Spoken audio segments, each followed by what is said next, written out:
Hey there, everybody. Welcome to our preview for the Blacklist Season 10, Episode 7. This episode is The Freelancer Part 2, which is kind of an ironic name given that we have seen The Freelancer in multiple other episodes beyond the original The Freelancer. Yeah, and we'll see if it's really part two or conclusion, because the last episode with the good doctor was also listed as part two, and then when it actually aired, it was conclusion, get rid of her. Yeah, like I don't think anybody wants to get rid of the Freelancer at this I don't want to point. get rid of the doctor. No, like, this is a particularly good blacklister, like a dangerous one, somebody who's capable of a lot of carnage. And Hmm.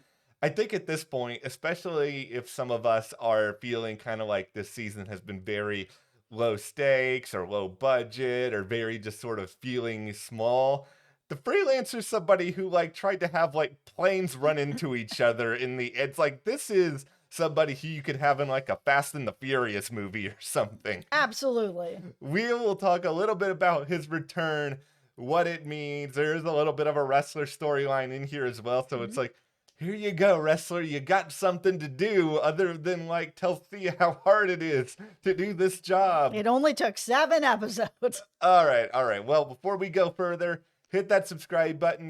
We will have a review of episode 7, Mhm. plus everything else that is coming our way Yeah. through what is hopefully going to be a crazy, informative end game. Like, we all want answers as to who Reddington is. Are Yeah. we ever going to get those? I don't know. We'll see. But yeah, also follow us over on our Instagram, Matt and Jess TV.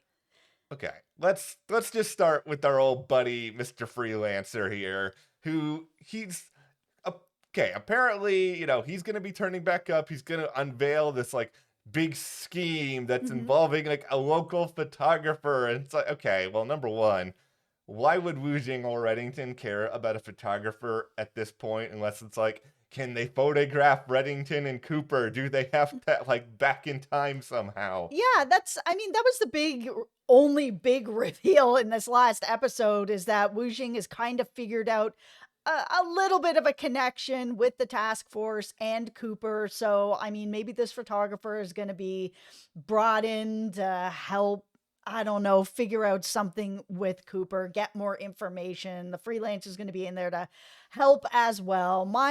My real hope coming out of this next episode is that the freelancer is not going to also just get killed off. I talked a little bit about this in our review, that Wujing is seemingly getting together all these people from the Marvin list and Yeah. then killing them all off. Like, we don't have that many people that he's recruited that are still alive. So if we end up out of this episode and the freelancer is also dead, it's just his whole plan is to get the information in, hard copy in his hand, that he can expose Reddington for being part of this task force and working with the FBI. But it's like, you're killing off all the people who could possibly even care about this information.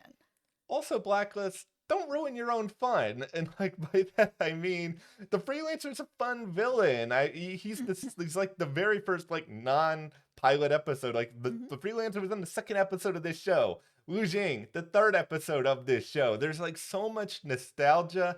There is, I think, real potential to sort of have these two working together and sort Yeah. of seeing what sort of chaos unfolds from that. Because like the freelancer, his whole specialty is like staging these huge like mass casualty events and then like trying to find a way to like get rid of one person and to hide that crime amidst like these other big elaborate things. Like there's potential for him to have like all these cool action sequences and like Mm. everything else. He's just like he's a great sort of yin and yang to Wu Jing. It's a different sort of foil. Yeah. And I just also really want to see more of like Wujing working with people on the blacklist. Like, it Yeah. was good to see sort of a little bit of that back and forth with him and Robert. Obviously, Robert was still, with Reddington, but it was still good to see it. And him and the doctor working together, doing, it was very little, but it was something. Here, there's like really some potential for something really great, to see these guys like really coming together and plotting something out to move to that next step. We've talked a little bit in these videos before about how long Wujing is going to be around. And, my feeling is that he's not necessarily like the final boss, but he is like a big boss to lead up to that. So we got to have some sort of point where everything is going to come to a head with Wujing. And I hope that it's not going to be a situation where an episode or two before that, it finally all comes together and we're like, oh, that's what Wu Jing is ultimately trying to do with exposing Reddington. It's like, I want the full information on his plan sooner rather than later. I mean, we don't know if the show's airing over the summer or whatever else. I mean, it seems based on rumors that it's going to end in May and maybe come back in the fall. Like, I wouldn't be mad if the last episode before hiatus is sort of the big final showdown with Wu Jing, but if that's the case, I want to lead up to it. You guys know how I feel. I really like Wujing. I really like Chin Han. It's cool to see him like in the opening credits now Yeah. and all that. Like I don't want to see him just gone halfway through and then for the last half it's like, what are we doing here? Like the idea of Wujing and all the blacklisters coming together to go after Reddington, that he has to face everything that he has done and all the people that he has sold out to be able to further his own career. I want to see him face all these people. Wujing, you need to stop killing them all off. Here's the big thing I want to see. I literally just thought of this right now. So I don't know if I'm going to hold true to this opinion longer than the 5 minutes we're talking in this video, but here we go. What if Wu Jing, at some point during all his like research and reconnaissance here, he finds something on Reddington's past or Reddington's identity that we don't know? And this is an opportunity for us to actually get like a nugget of something that we have all sort of been craving. I don't think Wu Jing is going to answer the final question for us. I think that's something Reddington will probably have to answer himself. But I think it would be a cool way to sort of like really bring back the first 8 seasons of this show to a certain extent. Like, I don't want us to just forget about these questions, sort of like we've forgotten about Reddington's illness that's never brought up. Yeah, it would be cool to sort of see him stumble upon this. Like not necessarily the whole answer, but maybe parts of the answer of who is Reddington. But I mean, we don't even know if we're going to get like a real conclusive answer on that. We've talked about that here at the channel recently as well, that, the current showrunner is like, if it's up to me, you're going to get a conclusive answer. And if you don't get a conclusive answer, I was overruled. So there's obviously some back and forth going on behind the scenes on if they're going to ever give us an answer or not.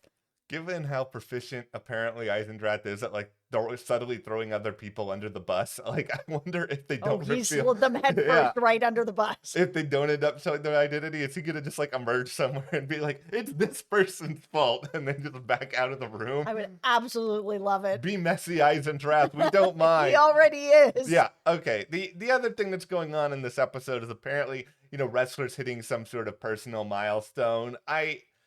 I'm assuming it's his sobriety. Yeah, like it feels pretty obvious that this is sort of where they're going, and that's really important to Ressler. I understand that he's going through a lot. Like, I hope personally that this kind of dovetails into some other stuff for him.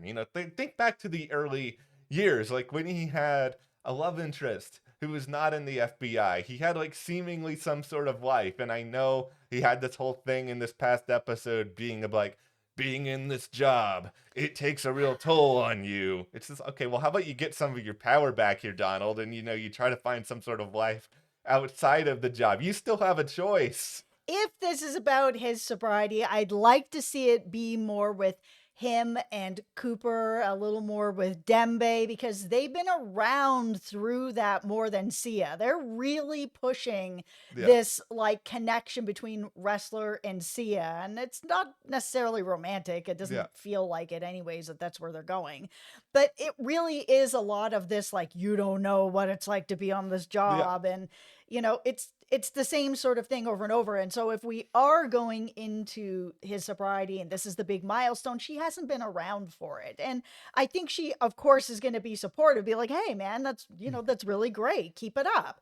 But because people like Cooper have been around for the whole thing, Dembe's been around for a lot of it. I'd like to see sort of more connections with that. I want a Cooper and Ressler scene where maybe it's Cooper who is just sort of like, Donald, I have a good life outside of the task force here. I've got my family. I'm taking care of Agnes. Like, it seems like Cooper... Reddington's on my couch. Sure, okay, it's not perfect, but, Cooper's seemingly got at least some stuff going on outside of work. And, Cooper's like the director. If he can find a way to figure this out, Ressler, you can too. There's still hope for you.